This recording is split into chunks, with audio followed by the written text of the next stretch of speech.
Ladies and Gentlemen, hallo und herzlich willkommen zu einem neuen React hier auf Pizmeet TV. Heute mit dem Christian, dem Jonathan und mit dem Peter. Und wir schauen uns an ein Video darüber, dass nach 34 Jahren jemand endlich es geschafft hat, Tetris zu schlagen. Das ist relativ frisch der jetzt, hat ne? Tetris geschlagen. Wird er jetzt verklagt?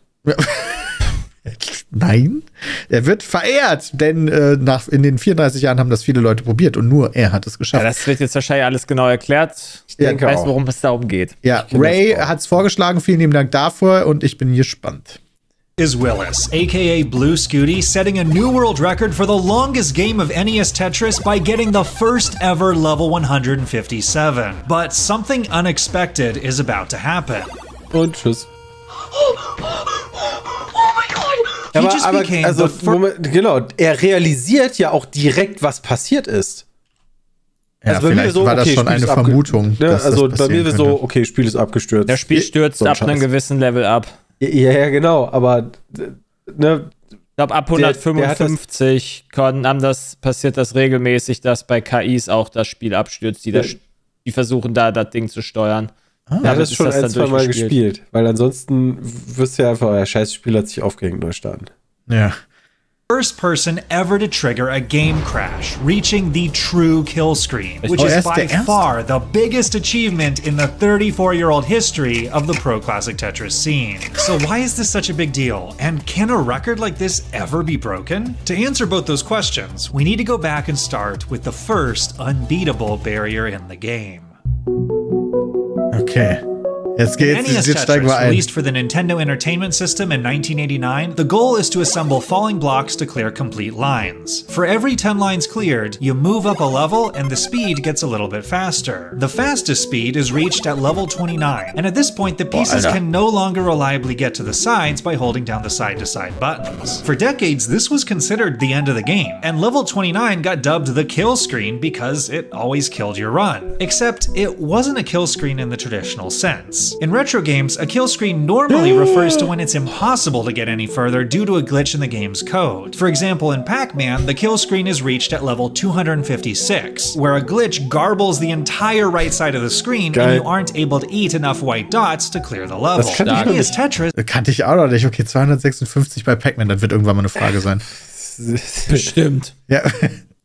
doesn't actually have a glitch at level 29. The level is clearable if you can somehow figure out a way to move the pieces faster. And in 2011, Thor Ackerlund became the first person to reach level 30 on video by vibrating his fingers to mash the controller faster than the game's built-in speed, a technique known as hyper-tapping. And because Hyper-Tapping. Hyper-Tapping. Ist das Ding. Ja gut, kannst du trotzdem nochmal erklären?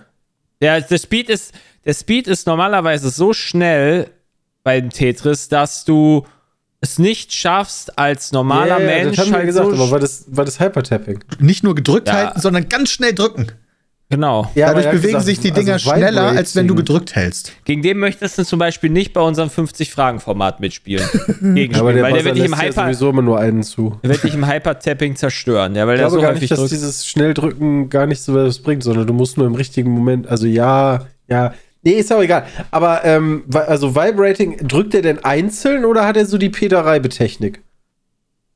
Keine Ahnung. Thor Ackerlund became the first person to reach level 30 on video by vibrating his fingers to mash the controller faster than the game's built-in speed, a technique known as hyper-tapping. Ja, das erscheint so, der macht quasi, der zittert quasi mit der Hand und kann dadurch den Trigger schneller bewegen. Ja. Den Stick. Because level 29 is the maximum speed in the game, all the levels afterwards don't get any faster, so it was theoretically possible to go even higher. Thor's level world record would stand for 7 years, until a teenage hyper-tapping prodigy, Joseph Saley, broke it in 2018 by becoming the first player to reach level 31. Joseph's skill would allow him to win 2 Tetris World Championship titles in 2018. 31, Alter. Das haben wir auch schon gesehen. Ich glaube, darauf haben wir auch schon reacted. Auf den World. Wie zum Fick hat er dann 150 oder so geschafft? Aber ja, du bist noch jung du bist halt noch sehr jung und dann hast du noch frische Finger und dann kannst du das halt noch ohne deine Gichtfinger. Das ist wie bei CS.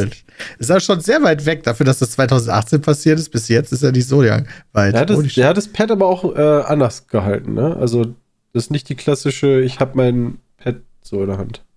15 and 27 years, until a teenage hypertapping prodigy, Joseph Saley, broke it in 2018 by becoming the first player to reach level 31. Joseph's skill would allow him to win 2 Tetris World Championship titles in 2018 and 2019, and he slowly kept pushing the level world record upwards all the way to level 35. Until an even faster hypertapper, Eric ICX, came along and became the first to reach levels 37 and 38. Now this was light years ahead of what anyone would have expected when the game first came out, but overall progress on the record was still slow because hypertapping only barely made level 29 speed possible. Deep runs into the 30s still required getting good luck with the pieces and near perfect placements with almost zero margin for error. In order to truly push things a lot further, some kind of breakthrough was needed. But then a new technique came along that would change everything.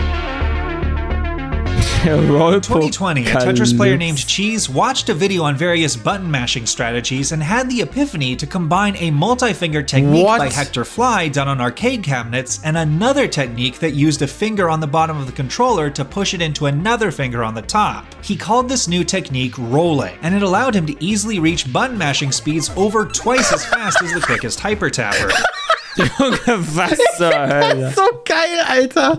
Das ist ja insane. Vor allen Dingen, also als Entwickler, stell dir mal vor, du als Entwickler von Tetris, ne, welches Ziel haben die da gehabt? Wann haben die gesagt, okay, das ist nicht mehr machbar? Und dann siehst du halt jetzt 2000, keine Ahnung, 1920 so ein Video. Die Menschheit entwickelt sich halt weiter, ne? Wie in Tetris. Ja.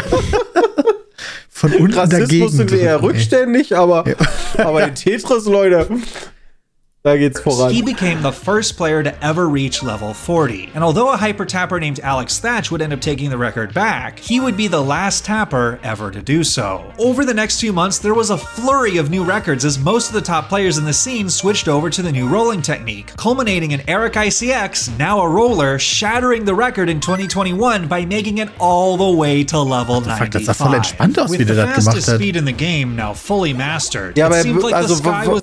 Also er bewegt den Controller ja mit der anderen Hand. Warum haben die so einen Handschuh an? Und den Finger. Also der bewegt damit du besser rollen kannst, glaube ich. Ich glaube, sonst werden deine Fingerkuppen irgendwann komplett wegschaben. Junge, ey. Was the limit for how far players could go, but an even bigger challenge than speed was looming on the horizon.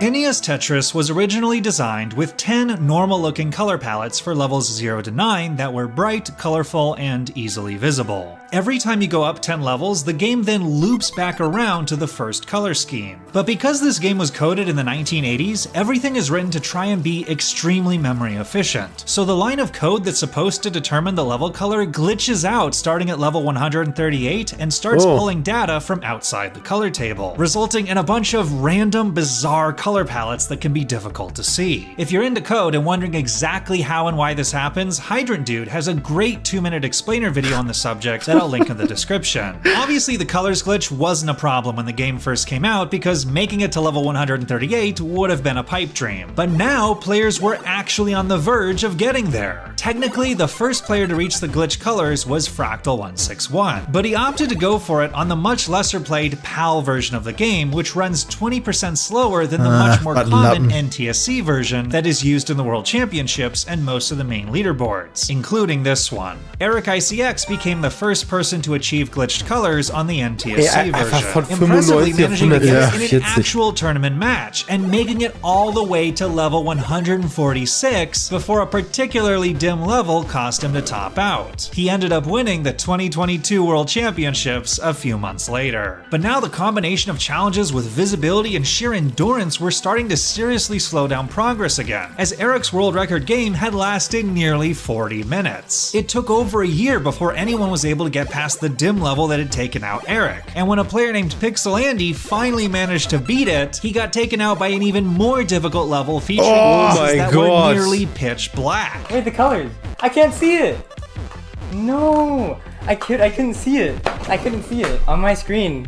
It just went dark. So what was the future of the record? Slow incremental progress at increasingly difficult to see levels? Well, it turns out the most significant achievement yet was closer than anyone thought. Boah, ey, die letzten 3 Jahre läuft richtig im Tetris-Game, Freunde. Back in 2021, a programmer Greg Cannon made a Tetris-playing AI called Stack Rabbit in order to push the game far beyond what was possible for a human. Not limited by stamina or eyesight, Stack Rabbit was able to fly past the most difficult glitched color levels with ease. And Greg ended up coining names for each of the color schemes as they passed, such as calling the dim level that took out Eric Dusk, and the black level that took out Andy Charcoal. Stack Rabbit would continue to play through even more bizarre glitches that happened later on, such as level 235, which lasts for 800 lines instead of the typical 10. But eventually, the game just can't function anymore. And there's the long bar, and it's gonna crash the game with that Tetris into level 237. Its final score is 102 million. So what's going on here? In the simplest possible terms, the game is running on code, which is instructions on what to do next, and RAM, which is its workspace where it calculates things and keeps track of what it's doing. The game's code starts to become really inefficient on very high levels, because no one was expected to get this far, and eventually a glitch happens where the game switches from reading instructions from the code to reading the RAM as if it were code. If the resulting garble generates a stop command, it completely breaks the game, leading to it being called the true kill screen. If you want the full technical breakdown, again, Hydrant Dude has a great video on the topic that I'll link in the description. But here's the thing. The game crash doesn't always happen in the same spot, because the glitch can get triggered by very specific things depending on the level, such as what piece you have or how many lines you clear at once. And Stack Rabbit was actually playing on a modified version of the game that has 7 digits in the score counter instead of 6, so it didn't have the same crash spots as an unmodified version. In 2022, there was a massive effort put into researching the mechanics of the crash, and Hydrant Dude made a spreadsheet tallying up every possible situation that could cause the crash to be triggered.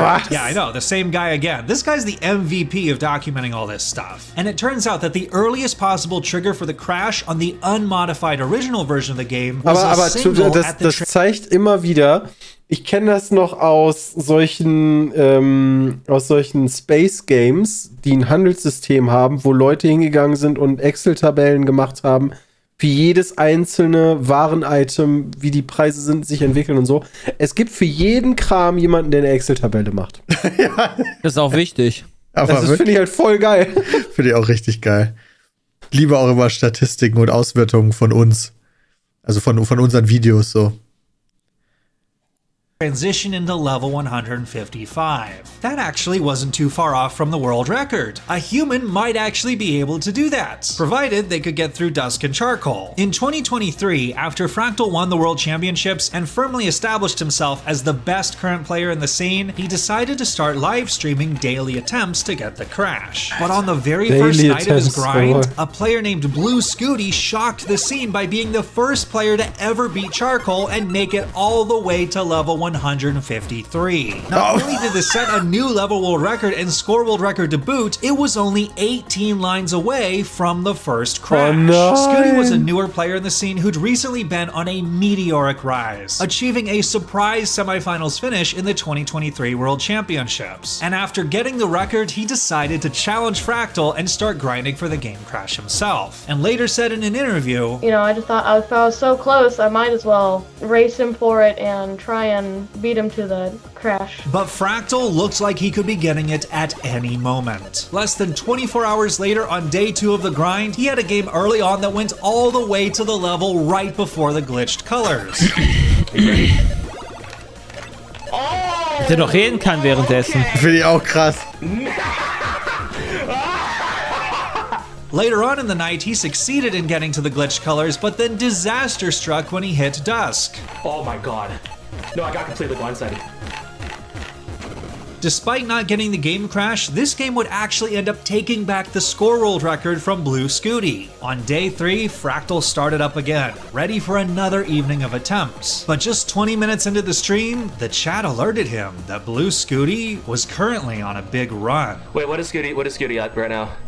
Oh my god.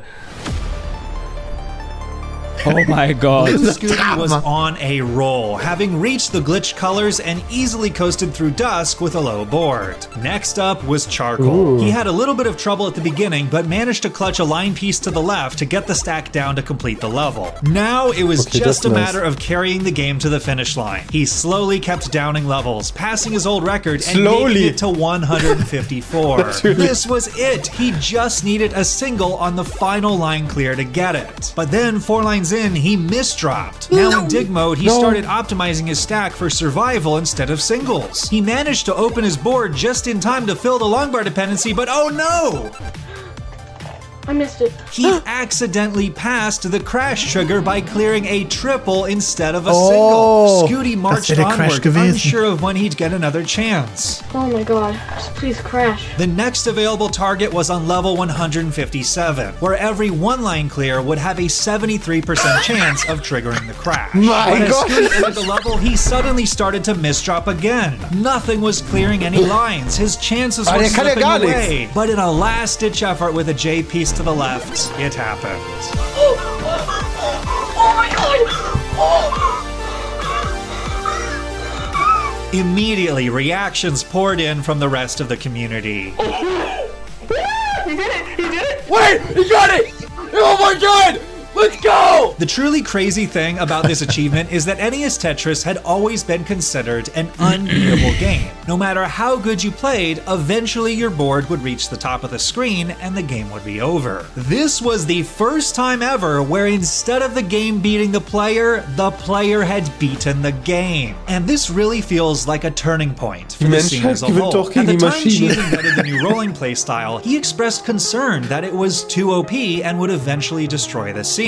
But instead, it's caused the scene to have a complete renaissance. Concerns about tournament games going too long due to endless lineouts have instead been replaced by ROM patches adding a new faster speed at level 39 that resulted in exciting battles for bigger line clears that are worth more points. The level and score world records, once thought to be getting stale as they turned into a mere endurance challenge, had suddenly given us the most exciting record chase the community had ever seen, with the world records changing hands multiple times in a single week. And now that the game crash has officially happened, there's a ton of level and score world records, once thought to be getting stale as they turned into a mere endurance challenge, had suddenly given us the most exciting record chase the community had ever seen, with the world records changing hands multiple times in a single. Da zieh dir das mal rein von 2011, so Level 30, weißt du, unschaffbar und mittlerweile so 157 GG, Junge. 22 ist nicht so viel passiert, aber 23 ging's dann ab, ey. Das ist wie geil. A week. And now that the game crash has officially happened, there's a ton of possibilities of where the record chasing can go from here. Players could go for speedrunning the crash or trying to get the highest possible score before it. No, Fractal, he said that he was interested in going for an efficient game crash. So I think he's definitely going to be coming back for the world record. If he's gonna go for an efficient game crash, then I might as well, too. And Blue Scooty, as a person, feels like a representation of the very best of what the community is. At live events, he's always been a cheerful and gracious competitor, and he's shown that hard work really can pay off, as he's said that he practices around 3 to 5 hours a day. Do you have anything to say to the young players out there that may get inspired to play because of this historic game?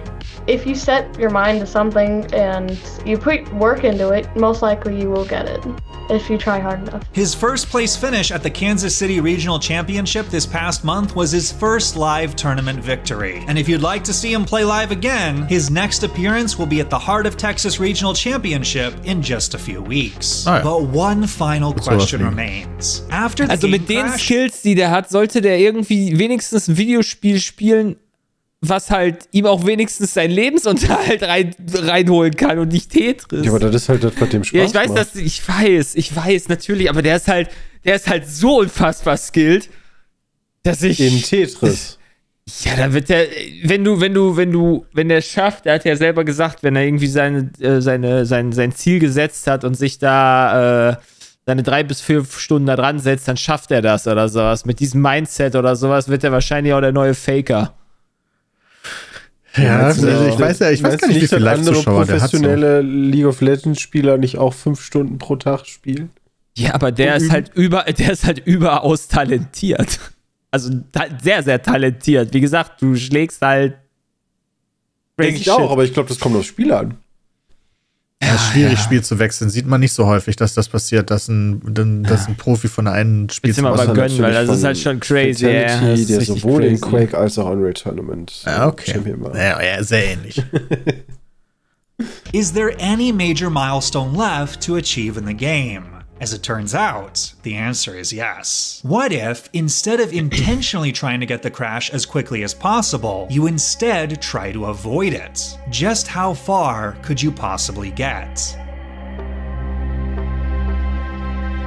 In order to push the game further beyond what humans and even AIs can currently do, some people in the community have constructed tool-assisted speedruns, aka TASes, where instead of being played in real time, every move is manually entered in. This allows them to simulate what it would look like if a player was able to avoid all the potential traps that could trigger the crash. This would become almost a fundamentally different type of challenge than any previous one in the game. Instead of being rivals, the player in the game will be working together as a team, with the player doing everything they can to ease the burden of the game's ancient code limping along, keeping them both alive. If both the player and the game survived every pitfall, the final level they would reach is level 255 with a glitched color scheme of pure red. This is the last level. Ja, aber die wollen das in der Menschlichkeit schaffen, aber dann musst du jeden eingeben? Das klingt ja so, als würde das ewig dauern. Ja, Peter, da machst du eine Excel-Tabelle drüber. Dass die das halt durchziehen mit ihren Händen, in ihrem Finger. Die Arthrose ist halt einfach so real, ey. Keine Ahnung, mit 18. Kannst aber die Finger nicht mehr bewegen.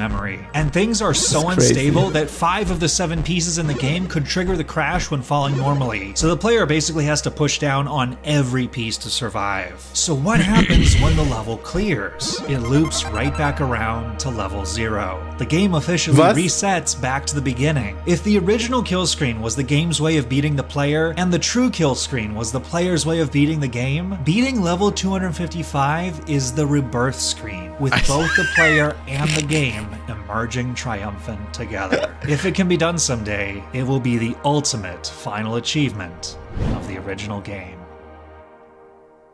Thanks so much to the patrons on Patreon who make videos like this one and future videos possible. Das ist eine coole Geschichte, möchte ich mal ganz kurz sagen. Cool. Das ist wirklich cool. Ja. Aber es ist halt insane, so, das ist so eine witzige, so mal schön so einen Blick zu bekommen in diese Bubble. In so eine Bubble, ja, richtig. Ja. Wirklich, wirklich spannend. Das ist so ein Moment, wo ich sagen würde, dann vergießt du so eine Träne und sagst so, und ich bin stolz auf dich. Wir wünschen auf jeden Fall allen da sehr viel Glück bei der Suche nach dem Rebirth-Screen. Und vielleicht gibt es dazu dann irgendwann mal ein Video wieder. Wir fangen auch bald an zu streamen, Leute. Nein. Und wir sind zu alt. Ja, das war dieses React of After 34 Years Someone Finally Beat Tetris von A Game Scout. Vielen lieben Dank fürs Einschalten und fürs Vorschlagen. Euch jetzt noch einen wunderschönen Tag. Bis dahin. Haut rein. Tschüss.